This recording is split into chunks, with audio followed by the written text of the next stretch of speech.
flummox all of us as well, isn't We'll it? make you honorary Swede. That's why not. That sounded very authentic, George. But did you take anything from your time in Sweden, that sort of Swedish model? Paying taxes, obviously, is not something that resonated with the Greeks, which the Swedes do, let but me anyway. put it this way. First of all, I'm very grateful. My family is very grateful. Many Greeks are very grateful because we were in exile there and they welcomed us. We could have been, without any home. We were refugees there. We couldn't go back to Greece. And taxes, yes, but I think the taxes, this is, I think, interesting. Yeah. The taxes, the most popular public agency in Sweden, and this has to go with trust, is the tax agency.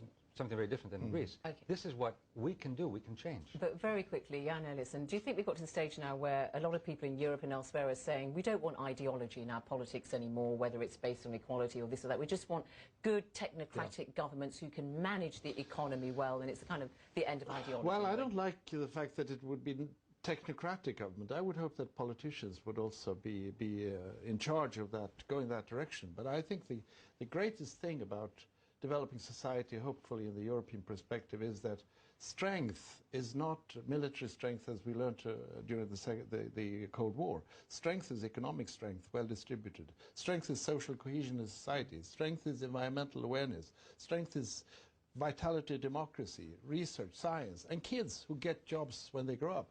That is really how I think Europe should go. That is the direction we should aim for. And you say very quickly, passion and compassion are the two key things that... Without passion, nothing happens in life. Without compassion, the wrong things happen. And Mary, you've built a career in many ways when you were at the UN Human Rights Commission based on compassion. Yeah. I just agree very much with what Jan and George have been saying about how we should have societies in the 21st century and how we should encourage developing countries who are developing their capacity.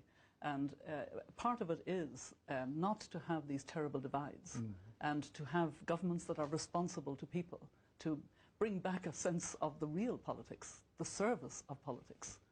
Politicians should serve people, and that's, I think, the real sense. And, we've never needed more leadership. George, and your plans now, because you're not going to be head of PASOK anymore soon, are you? That's right. What are you going to be doing? I hope that Greece, being the birthplace of democracy, we can set up, I was thinking, a school for training of leaders, democratic training. Just think that Greece is in the region of the Arab Spring.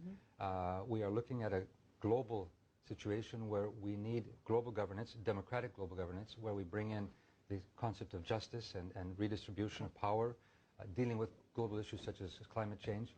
This is what certainly I will be working with, and of course, fighting for my country. My country has great potential. Greece has great potential. George Papandreou, Mary Robertson, Jan Ellison, thank you all very much. And until our next rendezvous with me, Zainab Badawi, goodbye.